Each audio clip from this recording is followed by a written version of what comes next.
మీద రుద్దుత మీరు వెట్టి చాకిరి చేయాలి, కట్టి బానిసలుగా ఉండాలి అని ఆనాడు కాసిం రిజ్వీతోని నిజాం ఎట్లయితే తన యొక్క ఆధిపత్యాన్ని ప్రశ్నిస్తే వాళ్ళ మీద సామూహిక దాడులు చేయించి వందలాది మందిని బలిగొన్నడో, వేలాది మంది ప్రాణాలు కోల్పోయినరో, చంద్రశేఖరరావు కూడా మళ్ళీ తెలంగాణ రాష్ట్రంలో తన ఆధిపత్యాన్ని, తన అధికారాన్ని ఆయన మన నెత్తి మీద రుద్ది వారసత్వాన్ని మనకు అప్పచెప్పాలనుకున్నప్పుడు తిరుగుబాటు చేసిన వాళ్ళందరినీ కూడా అదే విధంగా అణిచివేసి మీకు స్వేచ్ఛ అనేది లేదు, మీరు వెట్టి చాకిరి కట్టు బానిసత్వానికి లోబడి ఉండాల్సిందే అని చెప్పి చంద్రశేఖరరావు గారు చెప్పిండు. వారి ఎన్నికల ఉపన్యాసాలను మీరు సరళని గమనించండి. ఎన్నికల విధానాన్ని, ఆయన నిర్వహించిన విధానాన్ని, ఆయన విశ్లేషించిన విధానాన్ని మీరు ఒకసారి గమనించండి మీడియా మిత్రులుగా.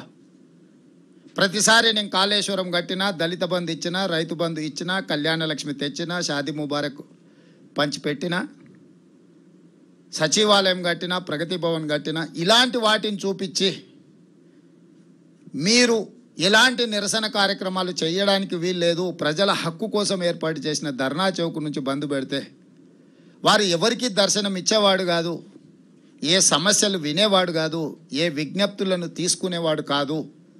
అన్నీ నాకు తెలుసు, అన్నీ తానే నడపాలన్న ఆలోచనతోని తన వారసత్వాన్ని మన నెత్తి మీద రుద్దాలనుకున్నప్పుడు తెలంగాణ సమాజం అప్రమత్తమై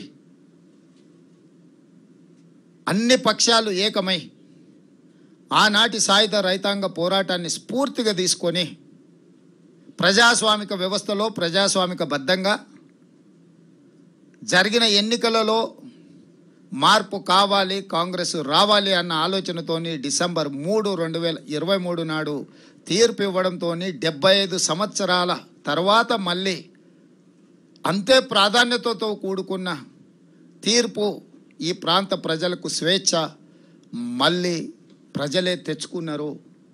ఆ పోరాటంలో కేసీఆర్ కుటుంబం పతనమైంది. కేసీఆర్ కుటుంబం అధికారం నుంచి ప్రజలు దించివేయడం జరిగింది. ఆ దించివేసిన సందర్భాన్ని సెప్టెంబర్ 17, 1948కి డిసెంబర్ 3, 2023కు 100% సారూప్యత ఉన్నది. పేర్లు మాత్రమే వేరు, విధానాలు ఒకటే, ఆలోచన సరళి ఒకటే. ఆనాడు నిజాం ఉంటే ఈరోజు నయా నిజాం ఉన్నాడు, ఆ రోజు కాసిం రిజ్వీ ఉంటే ఈరోజు ఇంకొక వ్యక్తిని ఆ స్థానంలో పెట్టి సరాసరి నిజాం నకలునే మనకు చూపించిండు కేసీఆర్ తప్ప ఎక్కడ కూడా ఆయన ఈ ప్రాంత ప్రజలకు స్వేచ్ఛ కావాలి, ప్రజలు స్వేచ్ఛను కోరుకుంటుండ్రు, ఇది ప్రజాస్వామిక దేశం, ప్రజలు ఎన్నుకున్న ప్రభుత్వాలు ప్రతి 5 సంవత్సరాలు ప్రజా తీర్పును కోరుకోవాలన్న ఆలోచననే చంద్రశేఖరరావు గారు చెయ్యలేదు.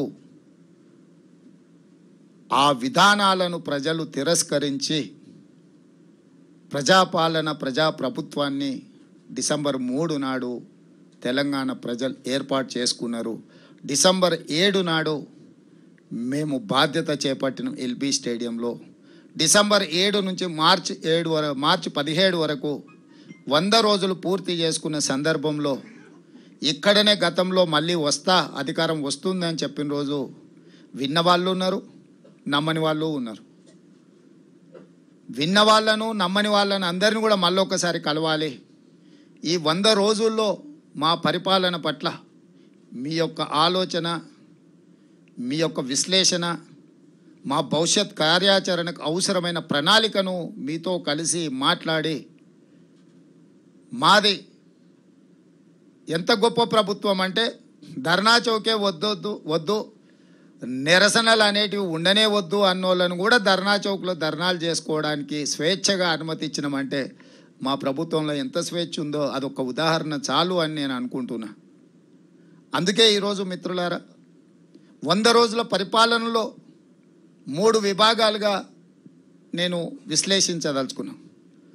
ఒకటి సాంస్కృతిక పరమైన విధానం, 2 పరిపాలనపరమైన విధానం, 3 సంక్షేమము అభివృద్ధి అనే నిర్ణయాలు.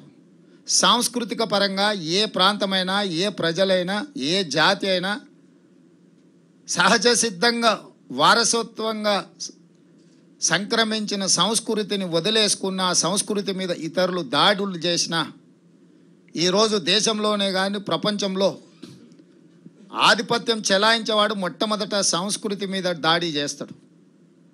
ఇప్పుడు చాలా ప్రాంతాలలో గత పాలకుల మీద యుద్ధం చేసి ఆ యుద్ధంలో రాజ్యాలు జయించిన వచ్చిన రాజులు గత రాజులు పాటించిన సాంస్కృతిక విధానాలను విధ్వంసం చేసే సంస్కృతి. ఎందుకంటే వాటిని విధ్వంసం చేయడం ద్వారా కొత్త సంస్కృతిని రుద్దాలి, ప్రభుత్వాలు మారినాయని ప్రజలకు సందేశాన్ని ఇవ్వాలన్న ఆలోచన. చంద్రశేఖరరావు గారు కూడా తెలంగాణ ఉద్యమం జరిగినప్పుడు ఉన్న విధానాన్ని ఆయన అధికారంలోకి వచ్చి ఆధిపత్యం చెలాయించడం మొదలుపెట్టినాక సహజ సిద్ధంగా వారసత్వంగా వచ్చిన తెలంగాణ సంస్కృతి సాంప్రదాయాలను కాలక్రమేణా కాలమరుగు చేసేసి తన ఆలోచననే మనకు రుద్దాలన్న విధానాన్ని వారు అవలంబించారు. ఉద్యమంలో టీజీ ఉంటే కేసీఆర్ వచ్చినాక టీఎస్ అని తీసుకొచ్చిండు, టీఆర్ఎస్కు నకలుగా టీఎస్ని తీసుకొచ్చిండు.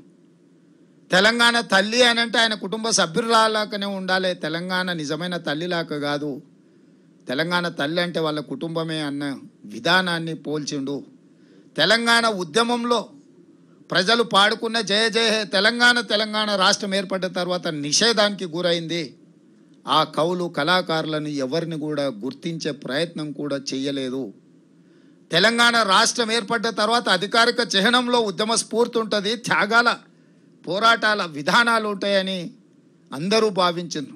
కానీ రాచరిక పోకడలతోనే మేము నయా జమీందారులము, మేము రాచరిక పోకడలతోనే తెలంగాణ అధికారిక చిహ్నం ఉంటుంది అని చెప్పి అధికారిక చిహ్నంలో కూడా రాచరిక పోకడల్నే ప్రదర్శించిండు తప్ప ప్రజాస్వామిక స్ఫూర్తిని కానీ తెలంగాణ ప్రజల యొక్క త్యాగాలను కానీ అందులో ఎక్కడ పొందుపరచలేదు. సాంస్కృతిక విభాగాన్ని ఏర్పాటు చేసిన అన్నాడు తప్ప కవులు కళాకారులను తన గడిలో బంధించి వాళ్ళని పొగడడానికి, వాళ్ళ భుజకీర్తులను పెట్టడానికి అందుకు మాత్రమే వాళ్ళను ఉపయోగించుకున్నాడు తప్ప ఎక్కడ కూడా ప్రజల యొక్క ఆలోచన విధానాన్ని, ప్రజా సమస్యలనే బానిగా